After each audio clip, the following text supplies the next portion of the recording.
For weeks, the Trump administration has been touting the U.S. Navy's strikes on drug boats in the Caribbean in their invigorated war on drugs campaign. But, according to new reporting, it's not the military calling the shots. It's the CIA.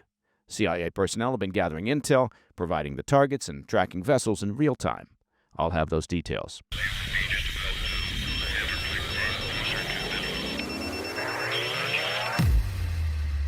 This week, we learned that the U.S. Navy has destroyed yet another suspected drug trafficking boat in the Caribbean. That's the seventh such strike since early September.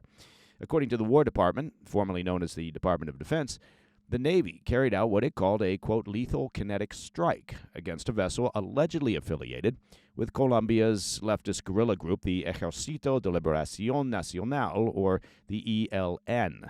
Now, the strike occurred in international waters under the jurisdiction of U.S. Southern Command.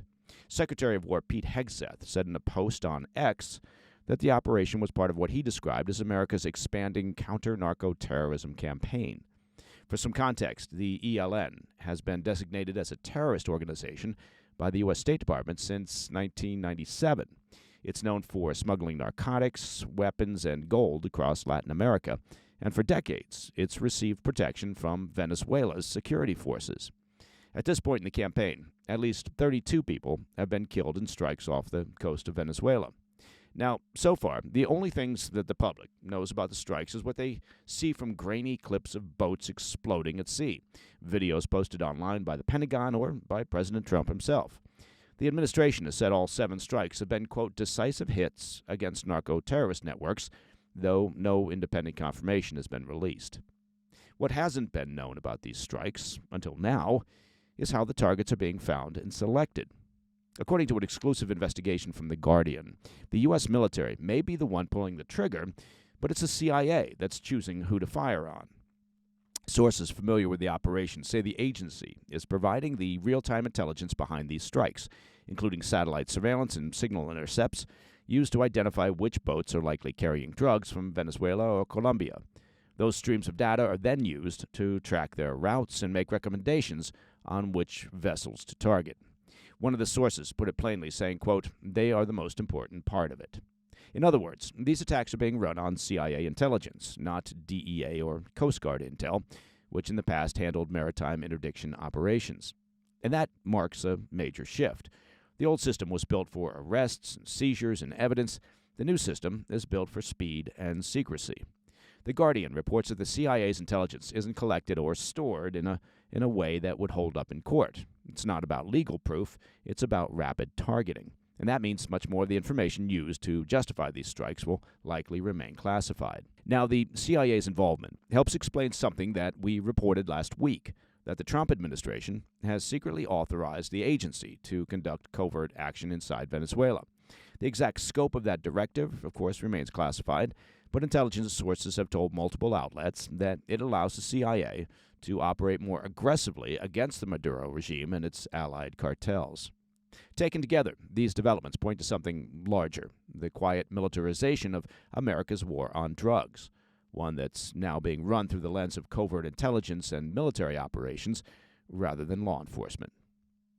All right, coming up next, European capitals throw cautious support behind President Trump's latest Ukraine peace push.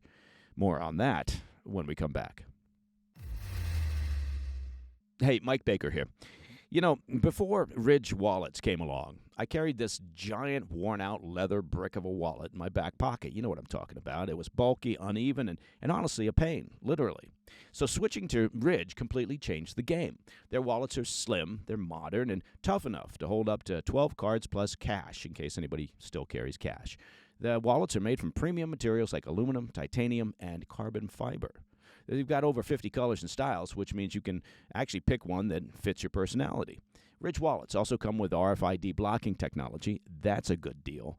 For peace of mind and also a lifetime warranty, also for peace of mind. So as far as I'm concerned, it's the last wallet I intend to buy.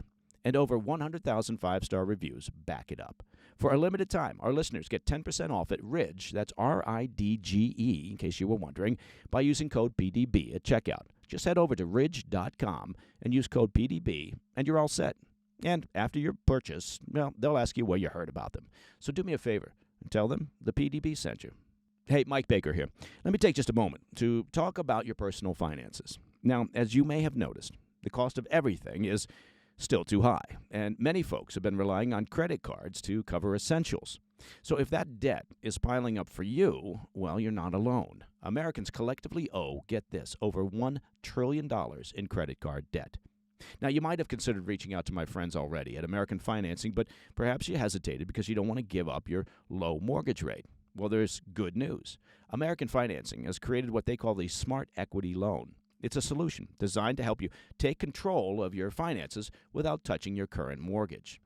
Unlike a HELOC, which can have varied interest rates, the Smart Equity Loan offers a fixed rate. That means one predictable monthly payment, giving you peace of mind. Now, this loan allows you to leverage the equity in your home to pay off high-interest debt, to free up your cash flow, and keep your existing low mortgage rate intact. It only takes 10 minutes to get started with no upfront or hidden fees, and that's important. Call American Financing today and start saving now. The number, 866-885-1881. Again, that's 866-885-1881. Or just visit americanfinancing.net/PDB. Welcome back to the Afternoon Bulletin. European leaders are throwing their weight behind President Trump's renewed ceasefire push in Ukraine, calling for peace along existing battle lines, even as confusion swirls over what exactly those lines mean.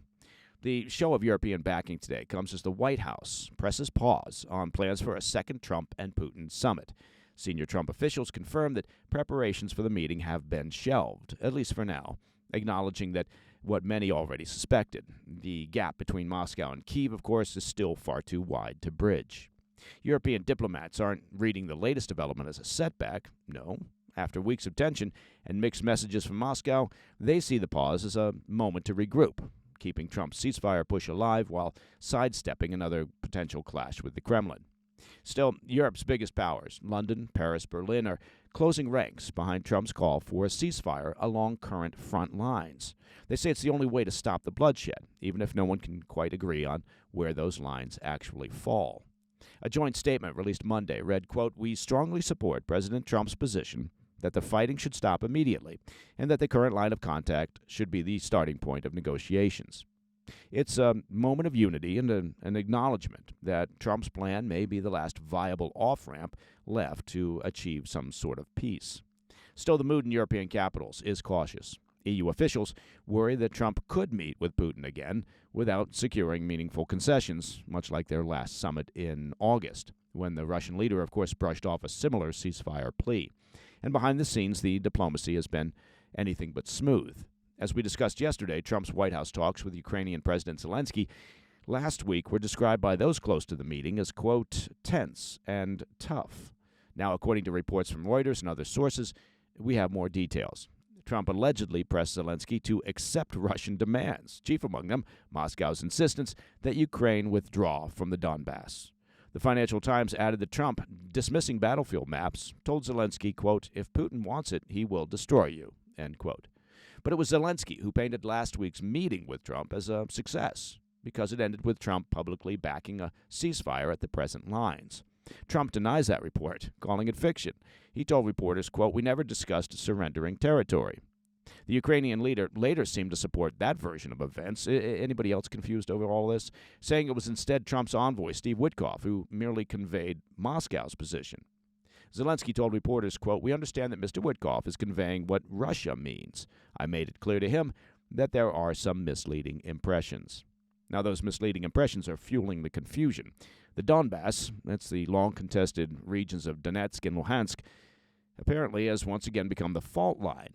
Moscow insists Ukraine must withdraw completely from both areas, which Russia formally claimed in its constitution after an illegal 2022 referendum. Oh, we'll just take some of that land, please.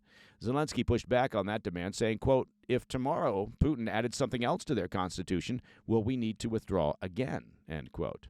And he makes a very good point. It's the central paradox of Trump's peace plan. The battlefield isn't just frozen, it's blurred.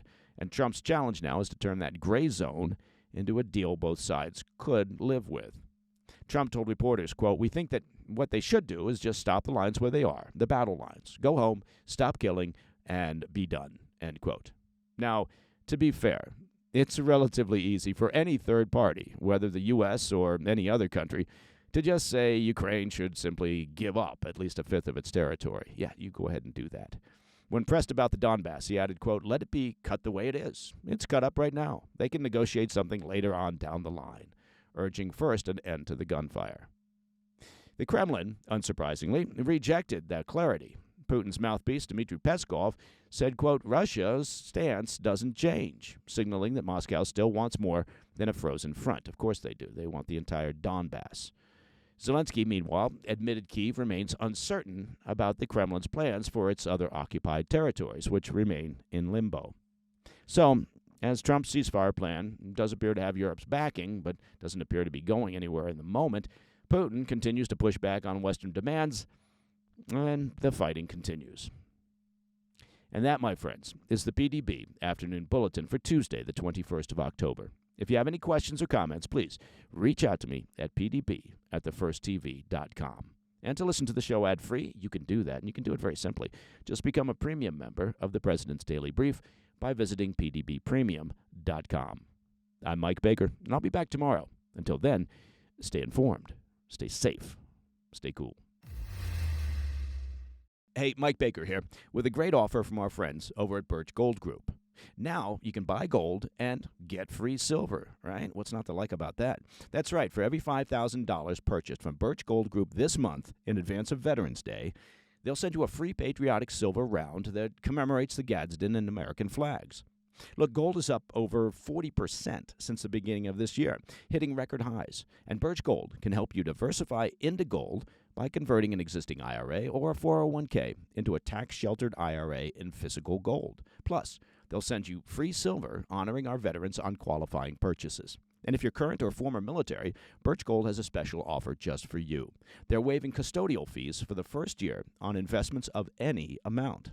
With an A-plus rating with the Better Business Bureau and tens of thousands of happy customers, many of whom are PDB listeners, I encourage you to talk with Birch Gold about diversifying your savings into gold. Text PDB to the number 989-898 for a free information kit and to claim your eligibility for free silver with a qualifying purchase before the end of the month. Again, that's PDB to 989-898. Hey, thanks for tuning in. If you enjoyed this video, don't forget to hit that like button and leave a comment, a really positive, nice, and kind comment. That would be appreciated. And if you're not already subscribed to our channel, make sure to subscribe and turn on notifications so you don't miss any of our daily updates.